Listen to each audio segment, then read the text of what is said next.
سلام، من مظفری دبیر زبان هستم. امروز میخواییم بخش گرامر سوالات شبه نهایی سمپاد 1400 رو با هم دیگه حل کنیم.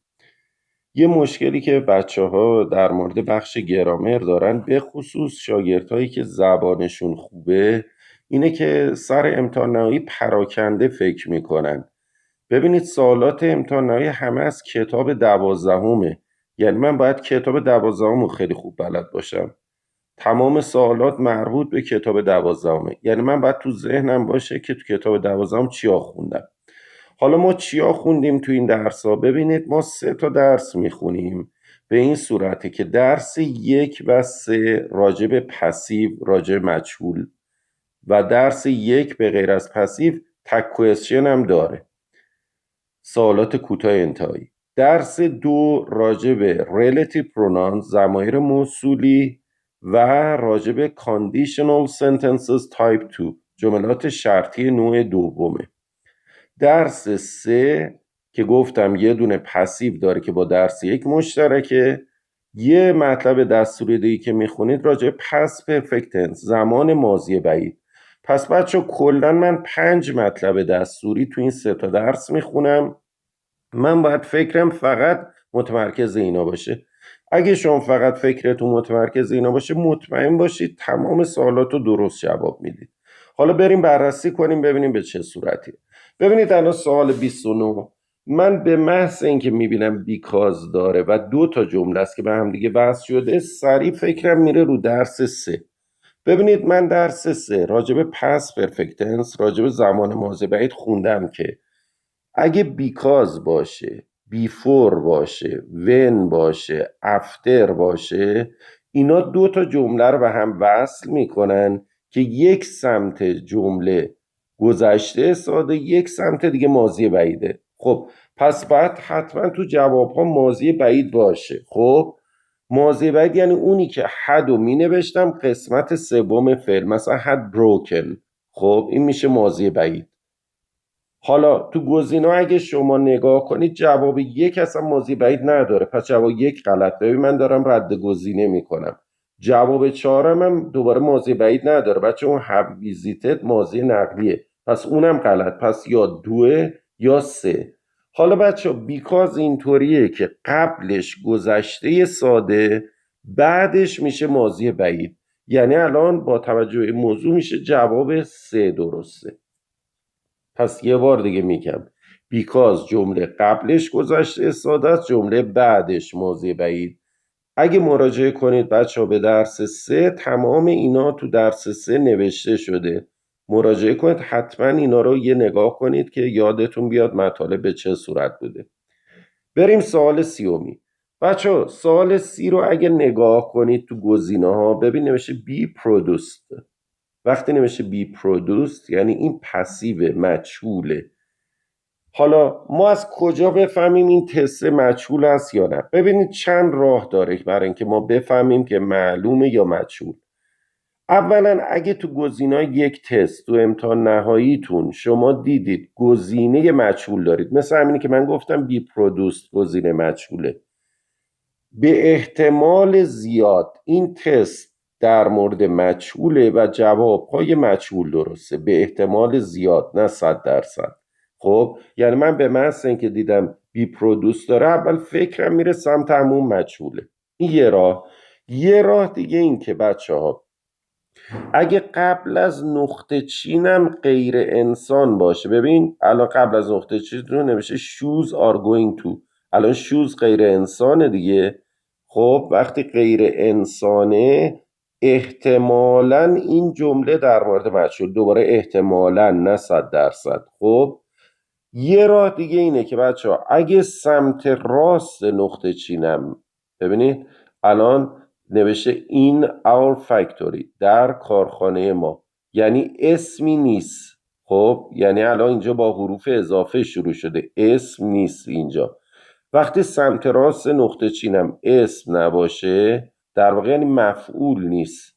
خب این یعنی جمله مفعول نداره و این جمله دوباره احتمالاً مجهوله. یه راه دیگه که 100% مجهوله اینه که فاعل به وسیله بای در انتهای جمله گفته شده باشه، مثلا نوشته بای هیم، بای مای برادر. تو اینجا که نداریم هم چیزی. یه راه دیگه هم اینه که بچه ها من سمت چپ نقطه چین رو با این فعل معنی کنم. اگه شدن بگم میشه مجهول. ببین میگه مدل های کفش are going to be produced. میگه مدل های کفش درست خواهد شد، تولید خواهد شد. شدن دارم میگم. ببین وقتی شدن میگم مجهول. حالا که مجهوله پس میشه جواب یک. جواب یک هم مجهوله. فعل مجهول چجوری بود بچه ها؟ به این صورت بود که من am, is, are, was, were, be, being, been و می نوشتم. بعد از اینا صفت مفعولی فعل می اومد. مثلا می نوشت is written، مثلا می نوشت was written، will be written، have been written، had been written، is going to be written. به این صورت. این در مورد مجهول درس 3 و 1 بود بچه. بریم سوال 31. بچه ببینید به محض اینکه میبینم ایف داره یعنی من میفهمم جمله شرطیه. ما بچه تو 12 فقط شرطی نوع 2 میخونیم. شرطی نوع 2 به چه صورتیه؟ به این صورته که بعد از ایف فعل جمله گذشته ساده، اون جمله که ایف نداره آینده در گذشته. آینده در گذشته یعنی would، could، might یا had to رو بنویسم، بعد فعل به صورت ساده مثلا باشه would be، مثلا باشه could be، might be، had to be. اینا میشه آینده در گذشته. خب الان من تو گزینه‌ام دوباره به من سریع رد گزینه میکنم. ما گفتیم بعد از ایف گذشته ساده جواب یک که نوشته don't go، حاله، یعنی حال ساده است، پس اون غلط، اونو میذارم کنار. جواب دوم ببین قسمت دومش نمیشه won't be یعنی آینده ساده، اونم غلط، میذارم کنار.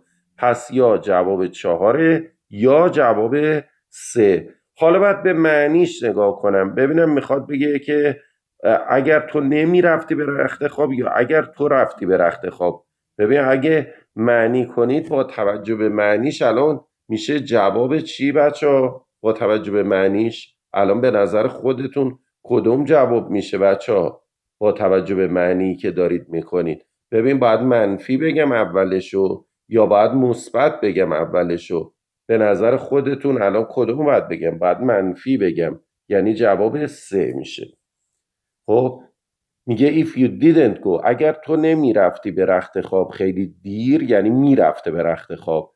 you wouldn't be so tired، تو خیلی خسته نمی شدی یعنی خسته شده.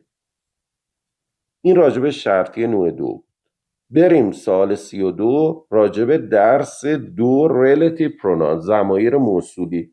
ببینید بچه شما تو درس 2 ضمایر موصولی که میخونی فقط هو، هوم، ویچ و دتو میخونی. اینا معنی که داره؟ 2 تا جمله رو به هم وصل میکنه، تبدیل به یک جمله میکنه. هو به این صورته که قبلش اسم انسان بعدش فعل، هوم دو طرفش اسم انسانه، ویچ قبلش غیر انسانه، دتم به جای هر سه تا اینا میتونه بچه ها به کار بره. خب الان شما اگه نگاه کنید توی گزینه ها نگاه کنید بچه ها the writer الان اسم انسانه. خب the writer الان اسم انسان، اونورم هم آی اسم انسان. خب پس وقتی دو طرف اسم انسانه پس اون هوه نیست، جواب 3 میره کنار. یکی از این هوماست. حالا اگه دقت کنید بچه ها یکی نوشته تو هوم، یکی نوشته فور هوم، یکی نوشته هوم خالی. خب من باید ببینم آیا احتیاج به حرف اضافه داره یا نداره. ببین گفته this is the writer، این نویسنده‌ای که من was looking many years. بچه این looking چی بوده؟ looking for بوده، جستجوش میکردم برای سالهای زیادی. for این بچه ها اومده پشت این هوم قرار گرفته. خب یعنی الان میشه جواب 2 for whom، جواب 2 درسته. اگه بچه ها متوجه نشدید برید حتما درس 2 راجع به ریلیتیو پرونانز رو یه بار مرور کنید که یادتون بیاد مطالب چی بوده. بریم قسمت بعد. شکل صحیح فعل تو جای خالی ما باید بنویسیم. بچه ها در مورد این سال خیلی مشکل دارن. دوباره مشکلشون اینه که گفتم تمرکز ندارن که تو درس ها چه مطالبی خوندن، وگرنه خیلی راحته. ببینید الان سال 33 رو بچه ها، من 33 به محض اینکه میبینم نوشته وازن چی یعنی تک کوئسشن. حالا برعکس سوال داده سر امتحان نهایی. یعنی چی برعکس؟